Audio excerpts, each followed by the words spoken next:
함께하면 일상의 재미가 더해지고 같이 하면 일상이 풍요로워지는 이곳, 여기는 랜선 평생학습센터입니다. 평소 환경을 위해 어떤 실천을 하고 계신가요? 기후변화로 인해 우리 주변에 지금 많은 변화가 일어나고 있습니다. 기후변화를 늦추기 위해 우리가 일상 속 작은 실천을 해야 되는데요. 오늘은 제가 여러분에게 왜 환경 문제에 관심을 가져야 하는지, 어떻게 실천을 할 수 있는지 알려드리도록 하겠습니다.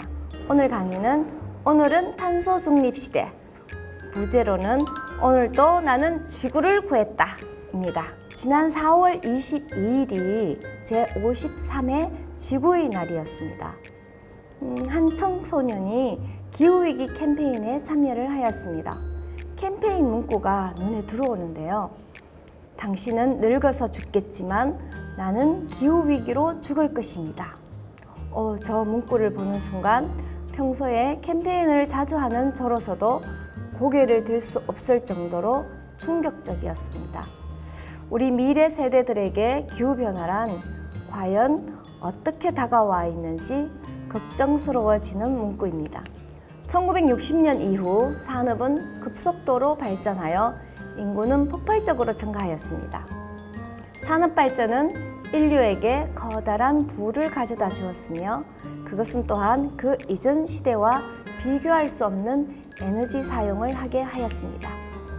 또한 인구에 따른 식량 생산이 필요하였고 그에 따른 이산화탄소, 메탄, 질소비료 소비량이 급속도로 증가하였습니다. 쓰레기량도 마찬가지 증가하였습니다. 인간 활동의 활성화로 인해 지구온도 상승은 이제 임계점에 와 있습니다. 지구 산소의 20%를 생성해낸다는 아마존 열대우림의 감소율은 복원력을 상실할 징후가 보인다고 합니다. 열대우림의 감소는 지구상의 다양한 생물종의 멸종을 가져왔고 현재도 진행 중에 있습니다. 열대우림에서 자라는 식물들로부터 인간의 치료제를 찾아내기도 하고 또 다양한 생활 자원을 제공받기도 합니다. 이런 열대우림 감소는 사막 확대나 이상기후의 원인이 되기 때문에 범세계적으로 열대우림을 지켜내는 운동을 펼쳐나가고 있습니다. 산업혁명 이후 급격히 증가한 이산화탄소 발생의 4분의 1 이상을 해양이 흡수하면서 해양 산성화가 급속히 진전되었습니다. 해양은 이산화탄소를 흡수하고 산소를 만들어 기후 안전에 중요한 역할을 하고 있습니다. 1960년 이후 인류 사회는 대가속 시대에 들어가 엄청난 속도의 발전을 가져다 주었습니다. 발전의 결과는 지구온난화라는 심각한 문제를 만들어냈습니다. 지난 인류 역사 150년 동안 우리가 하는 활동들 대부분은 우리를 편리하게 해주는 것들이었습니다. 우리가 입는 옷, 걷는 길, 먹고 즐기는 다양한 음식들, 즐겁게 하거나 편리하게 하는 여러 기기들, 심지어 덥고 춥고 습하거나 건조하게 하는 대기 환경까지. 이 모든 것들이 우리를 편하고 즐겁게 하는 그런 기기들이었지만 지구 생물권에는 해가 되는 결과만 만들어냈습니다. 2022년 우리나라의 이상기후 보고서를 보면 심각한 겨울 가뭄, 31도라는 봄더위, 6월 열대야, 여름에는 집중호우나 태풍, 우리 지역도 사상 초유의 큰 피해를 입기도 하였습니다. 그리고 큰 일교차로 독감 환자가 급증하고 12월에 닥쳐온 한파까지. 이런 이상기후 현상은 우리나라뿐 아니라 전 세계적으로 흔하게 나타나고 있습니다.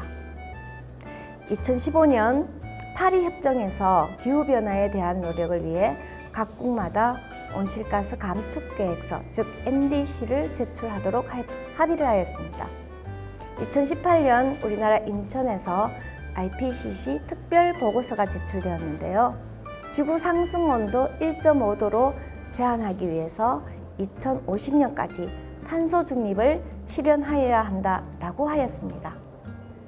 이후 제26차 기후변화 당사국 총회에서 각국이 제출한 감축 목표를 발표하고 행동을 촉구하였습니다. 이때 우리나라도 2018년 대비 40% 이상 온실가스를 감축하겠다고 2030 NDC를 제출하였습니다. 제27차 기후변화 총회에서는 기후변화로 인한 손실과 피해 대응을 위한 기금 설립에 합의하였습니다. 소득이 낮거나 중간 정도인 국가가 전체 국가의 63%를 차지합니다. 발전을 위해 대부분 이산화탄소를 발생시킬 수밖에 없습니다. 그럼 발전을 멈추라는 이야기가 됩니다. 이미 부유한 국가들이 발생시킨 탄소 배출로 인해 현재의 지구온난화가 발생한 것이라고 보아야 하는데 이제 멈추라고 한다면 문제는 심각해지겠지요? 인구수로 보면 살아가기 위해 더 많은 탄소가 배출되도록 하여야만 가능해집니다. 그런데 이제 와서 멈추라고 합니다. 그러면 이로 인해 국가 발전에 피해를 볼 수밖에 없으니 그에 따른 대안이 필요하겠습니다. 화석연료가 이산화탄소를 발생시키니 화석연료를 신재생 에너지로 바꾸어야 한다고 합니다. 그렇지만 시민들은 이러한 시설들이 들어오는 것을 반대합니다. 그렇다면 어렵지만 우리의 생활 방식을 좀 바꾸도록 해보면 어떨까요? 형편이 되신다면 전기차나 수소차로 바꿀 계획을 세워보시기 바랍니다. 유럽의 여러 나라에서는 내연기관차 판매를 금지하도록 계획하고 있습니다. 우리나라도 2035년쯤 시행될 것으로 예상하고 있습니다. 이동수단으로 친환경 및 무동력 이동수단을 이용해 보시기를 권합니다. 환경과 건강, 사회적 평등 및 경제 발전에 광범위한 영향을 미칠 것을 알려드립니다. 국내 온실가스 총 배출량에서 가장 큰 부분을 차지하는 것이 에너지 분야입니다. 가정에서는 에너지 소비 효율 등급이 좋은 것으로 구입하시고 최대한 에너지를 절약할 수 있는 방법을 찾아보시기를 바랍니다. 가정에서 사용하시는 플라스틱 용기는 유리 용기로 바꾸어 보십시오.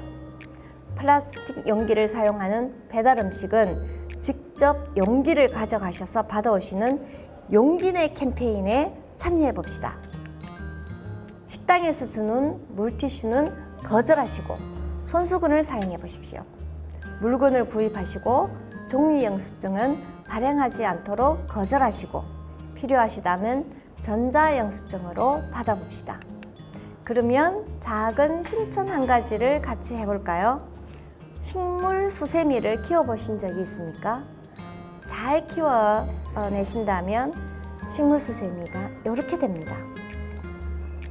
잘 키운 수세미와 삼배천 그리고 실과 바늘을 준비하시고 적당한 크기로 잘라서 삼배 수세미와 천을 마주하고 감침질을 해보십시오. 이렇게요. 그리고 온 가족이 함께 해보시기 바랍니다. 완성이 되면 이런 수세미가 됩니다. 수세미를 삼배천을 사용하지 않으면 이렇게 수세미 사이에 이물질이 많이 끼기 때문에 식물성 천이 있다면 삼배천 대신에 사용하셔도 됩니다. 어렵지만 꼭 행동으로 옮겨야 하는 환경을 위한 한 걸음. 왜 중요한지 이제 많이들 아셨지요? 조금 귀찮더라도 조금 번거롭더라도 우리 모두를 위한 일이니 여러분 모두 동참해 주시길 바랍니다. 지금까지 여러분의 일상에 재미가 더해지는 시간 랜선 평생 학습센터였습니다. 감사합니다.